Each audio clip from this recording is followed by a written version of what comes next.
नमस्कार। बिहार के सभी 15,000 प्रिय मोबाइल रिटेल व्यापारी भाइयों, कन्हैया कुमार और एम फाइव एक्शन की ओर से आप सभी को वेरी वेरी गुड मॉर्निंग। एक बार फिर आप सभी लोगों के बीच एक नए प्रोडक्ट्स और एक नए सुझाव के साथ आया हूँ। आशा करता हूँ कि हमारे द्वारा बताए गए बातों से आपके दुकान में कुछ फ़ायदा हो और हमारे सुझाव अच्छा लगे तो आप उसको लागू करें और उसका लाभ उठाएं अपने व्यापार में। तो चलिए शुरू करता हूँ। आज का प्रोडक्ट्स है मोबाइल रिपेयरिंग। मोबाइल रिपेयरिंग सभी दुकान पे नहीं हो पाता है। उसका मुख्य वजह है कि जैसे अगर आपका शॉप कोई ब्रांड आउटलेट है, जैसे Vivo outlet, Realme outlet, Oppo outlet, Samsung outlet या एमआई आउटलेट या वन प्लस आउटलेट या आईफोन आउटलेट, तो आप वैसे जगह पे सिर्फ उसी ब्रांड्स का प्रोडक्ट बेच सकते हैं और सर्विस के लिए मुझे लगता है कि शायद वहाँ पे कंपनी अलाउ ना करे। अगर अलाउ करेगा भी तो फिर उसी प्रोडक्ट को आपको रिपेयरिंग करना पड़ेगा, उसी ब्रांड्स का प्रोडक्ट को रिपेयरिंग करना पड़ेगा। अगर आपका मल्टी ब्रांड शोरूम है तो आपको ये प्रयास करना चाहिए कि आप स्वतंत्र रूप से अपना दुकान चला रहे हैं। किसी भी ब्रांड के ऐसे नियम कानून से आप बंधे हुए नहीं है तो आपको अपने दुकान में छोटा सा सेक्शन देना चाहिए जहाँ पे आप खुद मोबाइल रिपेयर का ट्रेनर हैं, खुद जानते हैं कैसे बनाया जाता है, तो खुद कीजिए। अगर खुद नहीं कर सकते हैं तो फिर एक मिस्त्री रखिए, एक रिपेयरिंग मिस्त्री को लाइए। अच्छा मिस्त्री हो जो मोबाइल रिपेयरिंग करें। मोबाइल रिपेयरिंग में बहुत नहीं के बराबर इन्वेस्टमेंट है। 10,000 रुपये में भी आप सारा टूल्स ला सकते हैं और कुछ पार्ट्स भी उसमें हो जाते हैं। स्पेस भी काफ़ी कम लगता है मोबाइल रिपेयरिंग के लिए। और ज़्यादातर मोबाइल रिपेयरिंग के शॉप में मिस्त्री को सैलरी नहीं मिलता, बस प्रॉफिट में ऑनर और मिस्त्री 50-50 कर लेते हैं। आप सैलरी पे भी किसी मिस्त्री को रखना चाहते हैं, आपको लगता है कि मुझे काफ़ी प्रॉफिट हो रहा है, मैं सैलरी पे ही रखना चाहूँगा, मेरे पास कस्टमर का वॉल्यूम ज़्यादा है, तो मैक्सिमम 10 से 12 हज़ार रुपये मंथली पे एक अच्छा मोबाइल मिस्त्री मिल जाता है। आज के डेट में मोबाइल रिपेयरिंग से बहुत सारे ऐसे भी रिटेलर्स हैं जो हर रोज़ का 10-10 हज़ार रुपये तक का प्रॉफिट कर रहे हैं। और आज 50 लाख रुपए का भी पूंजी ला के स्मार्टफोन का शोरूम खोलने के बाद लोग 10,000 तक का प्रॉफिट करने के लिए काफ़ी मगजमारी करते हैं।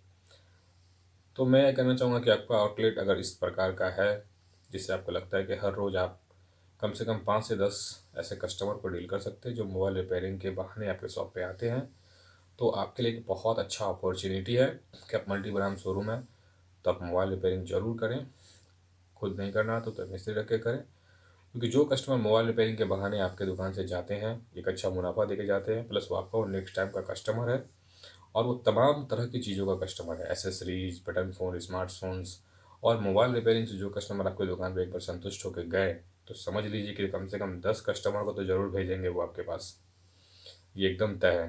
बस बशर्ते उनके साथ कोई गलत व्यवहार ना हो, उनको किसी प्रोडक्ट का हैवी अमाउंट चार्ज ना करें, मिनिमम चार्ज करें, जो मुनासिब चार्ज हो वही चार्ज करें, जो मार्केट का प्राइस हो उस हिसाब से लें।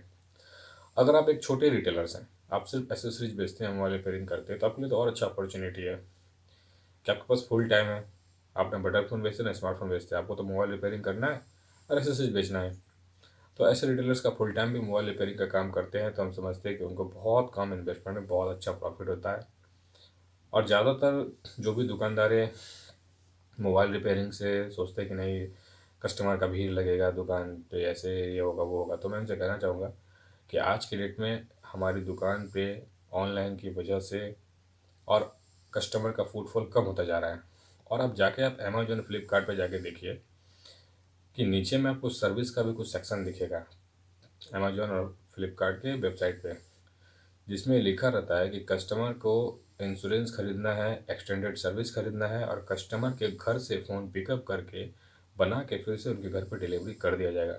तो जब अमेजोन फ्लिपकार्ट जैसी कंपनी इतने नीचे स्तर तक के बिजनेस बता रही है कि एक छोटे से मोबाइल रिपेयरिंग के भी काम में हम जैसे दुकानदारों से कंपटीशन कर रही है और हमारे कस्टमर को खींच रही है, तो कहीं ना कहीं उनको ऐसा लगता होगा कि मोबाइल रिपेयरिंग के बहाने भी अगर कस्टमर इंश्योरेंस के बहाने भी कस्टमर एक्सटेंडेड सर्विस के बहाने भी कस्टमर को अपने अंदर खींच लेते हैं, तो वो हमारे वेबसाइट पे बहुत सारे प्रोडक्ट को देखेंगे और हमारे बहुत सारे मैनी मोर प्रोडक्ट्स के लिए भी वो कस्टमर के रूप में नेक्स्ट टाइम के लिए तैयार है। तो फिर हम रिटेलर ऐसा क्यों नहीं सोचते हैं? तो नहीं सोचते तो सोचना शुरू कर दीजिए और अपनी दुकान पे मोबाइल रिपेयरिंग का भी काम शुरू कीजिए। अगर खुद नहीं कर सकते, जगह नहीं है, काफ़ी परेशानी है, तो अपने बगल में किसी मोबाइल रिपेयरिंग वाले से कंसल्ट कर लीजिए। उनको बोलिए कि अच्छे से मोबाइल बना के हमारे कस्टमर का सर्विस दीजिए, कुछ प्रॉफिट उसको दीजिए, कुछ प्रॉफिट अपने पास रखिए। लेकिन अपने कस्टमर का डाटा उसको कभी मत दीजिए, अपने कस्टमर का डाटा अपने पास रखिए और अपनी दुकान से ही उनको बिठा के मोबाइल सर्विस करके उनके हाथ में सौंप दीजिए। इससे आपका कस्टमर आपका बना रहा है, कस्टमर को संतुष्टि मिला कि आपने उनको मोबाइल रिपेयरिंग करा करके दिया है और आपकी दुकान का भी सेल ग्रोथ होगा और वो नेक्स्ट टाइम के लिए मैनी मोर प्रोडक्ट्स के लिए आपका ग्राहक बना रहेगा। तो इसी साथ मैं कहना चाहूँगा कि अगर आप ऑलरेडी मोबाइल रिपेयरिंग कर रहे हैं तो आप बहुत अच्छा काम कर रहे हैं, आप एक अच्छे रिटेलर, एक अच्छे सोच के साथ आप व्यापार कर रहे हैं। अगर आप नहीं कर रहे हैं तो करना शुरू कर दीजिए। और अगर आपको ऐसा लगता है कि नहीं, मोबाइल रिपेयरिंग करने से मुझे अपने दुकान को कोई बेनिफिट, कोई फ़ायदा नहीं होता है, तो फिर मैं ऐसे ही कहूँगा कि आप अपने बगल वाले मोबाइल रिटेलर्स के पास जाके देखिए कि उनको फ़ायदा हो रहा है, क्या नुकसान हो रहा है। फिर आप तय कीजिए कि आपको क्या करना चाहिए।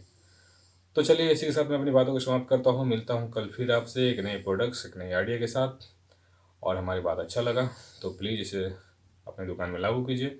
और किसी भी प्रकार के प्रोडक्ट्स, किसी भी प्रकार के सुझाव के लिए आप अपने ज़िले के M5 एक्सचेंज व्हाट्सएप ग्रुप पे एडमिन नंबर पे कॉल करके अपना सुझाव दे सकते हैं और किसी भी प्रोडक्ट की ज़रूरत पे आप वहाँ से ऑर्डर भी कर सकते हैं।